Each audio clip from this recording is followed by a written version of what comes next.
Welcome back, Alvin Chefs. It's APGAINS. So I just want to do a quick video on one specific point that I'm seeing misaccurately represented in a lot of places. So I kind of want to clear the air for a lot of you guys because this is going to be incredibly important for all of you, more so than anything. So a lot of people haven't played a CG game before, so the ebbs and the flows and the growth of how the game works is a mystery to some people, and that's fine if you don't have unimaginably vast experience with the company. It can be confusing that way. So a lot of the pitfalls and issues people have is just a matter of them rolling stuff out.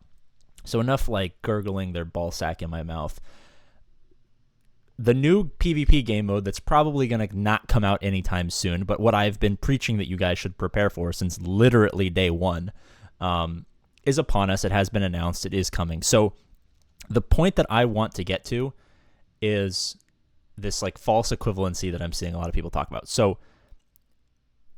everyone bitched and moaned about the star changes. That's just a part of the game now. I think we've all come to accept it. So your characters that are higher stars are going to be more powerful. Sure.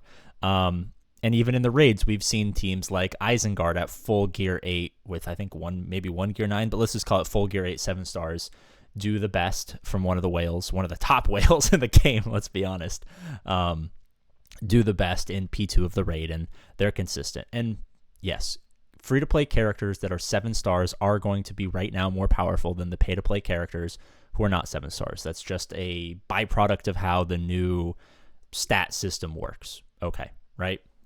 But when we're playing for this PvP game mode, which is going to be the only thing that you guys care about, I'm telling you right now, they're pretty good at making this kind of stuff. They were actually revolutionary for it back in the day.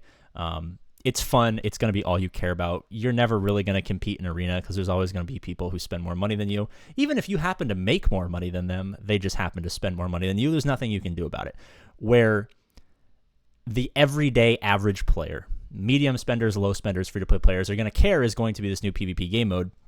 And yes, if you have a 7-star Isengard team, it's going to be much better than having a 5-star Road to Riven, or I guess that's not a 5-star Elf team, or 7-star Elves with a 5-star Elrond, or whatever the fuck you have. Haradrim, who cares, right? The new Gondor team, even, right? Not the hobbits, the dwarves. They're going to be more powerful, but you're not going to not have those characters at 7 stars forever, right? A lot of people, and this is why I'm kind of confused, are equating the fact that 7-star Gear 8 characters with worse kits are better right now than characters who have less gear, less stars, less ability upgrades, but better kits, right? It makes absolutely no sense to me. When you go into this PvP game mode and you have to utilize your entire roster against someone else's entire roster, like, you're not going to, like, I'll take my Haradrim, for example. I haven't spent any money on getting the Haradrim except for I got the 2 marquees to 4 stars instead of 5 stars. So big whoop, I'm such a terrible person. Boo-hoo is me. I'm a huge Kraken whale.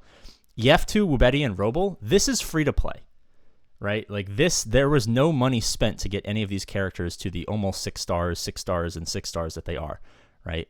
They're not as powerful right now as, say, an Isengard team or any other team that happens to be 7 stars because I don't have the gold to upgrade a lot of their abilities and I don't have the stars to get the extra boosts to their stats. But eventually, they will, and they will be more powerful than the teams that don't have as good kits. Now, maybe the Haradrim are not a great example because CG kind of messed up a lot of their stats and they're not great in the raids and stuff like that, even though they were heralded as being good at the raids. I think a couple of stat changes are probably in order to get this team to the level at which they were kind of boasted about by CG. But that's not in the purview of this video. The point I'm trying to make is maybe not the Haradrim, but insert team. Just because it's not 7 stars right now doesn't mean that you should completely ignore it. Like I heard people saying, don't farm Elves, don't farm Haradrim, don't farm the fucking Road to Rivendell, just farm Isengard. Because they're stronger at 7 stars than the other characters are at 5 stars or 3 stars. And I'm just like, that's just completely fucking stupid. Like, we're not going to exist at... Thank you for selling me stuff, CG. We're not going to exist in this point in the game that we are right now for very much longer, right? In 6 months, pretty much every player who's been playing for multiple months is going to have one, almost two full 7-star teams that are level 60 gear 8, right? That's just how the game progresses. You eventually finish farming up a team, and then you farm some other team. Yes, they're going to add more gears, and that's how they're going to keep the whales on top of all of us, because that's how the game perpetuates itself, by people spending money. That being said, is like, you're going against most likely another normal person in this GAC game mode that we're about to prepare for, right? Like, there are the whales, and you are not going to play them. And I get that we all would like to beat the whales. We're spending hundreds of thousands of dollars. Well, that's more Star Wars Galaxy of Heroes, because it's been around a long. There are players who spent over $1 million on that game. It is ridiculous. But there are definitely people who spent tens of thousands of dollars on their Heroes of Middle-earth roster. You're not going to play them. You might accidentally play them in like the first week of the new PvP game mode while the matchmaking system is figuring out who's at what skill level. But you're never going to play them ever again. You're going to play people who are likely, assuming that CG doesn't use money-based matchmaking, which they probably will, so maybe this is a bad assumption, you're going to play people who are roughly your level, right? And if people are roughly your level, they're not going to have a bunch of full 7-star Gear 8 teams when you don't. Like I said, at the beginning, while the matchmaking system and the ranking system is kind of figuring itself out, that will likely happen quite a few times until it kind of figures out a proper place to place everyone. Sorry for lack of a better word. But realistically speaking, like, I don't know, I have maybe 3 teams. I have like a Elven team that doesn't have a lot of gear or a lot of level. I mean, they have the gear, but they don't have the levels or the ability tier upgrades. So they're kind of middle of the pack. I'll have 3 7-star Haradrim and 2 4-star Haradrim, and a Road to Rivendell team that'll likely be 6 or 7 stars for the 3 people plus gas or whatever, right? Like, I'll have 2 or 3 or maybe 4 stretch teams. I'm likely going to play one of you guys who also has the same thing. So if you're worried that, like, oh no, APGAINS, I'm farming this longer term project and it's not as good as a full 7-star free-to-play team is right now, I should totally stop farming the elves or the Road to Rivendell or the Haradrim or even the dwarves or even the Gondor or whatever the hell the new faction is at the time that you're watching this video. Just know that you're going to get there eventually, and you're going to play people who are doing the exact same thing, right? We're playing the long game here. Trust me. For someone who's literally over probably 12,000 individual rosters that I have helped people improve in Galaxy of Heroes, like, one-on-one on a live stream over 4 years, like tens of thousands of hours. It's sad, honestly. I could have dedicated that time to anything and been wildly rich, famous, successful, and happy, but instead I chose mobile gaming, and so maybe that's a good thing for you guys, but a bad thing for me. But alas, I'm here. I'm telling you that is what is going to be the case.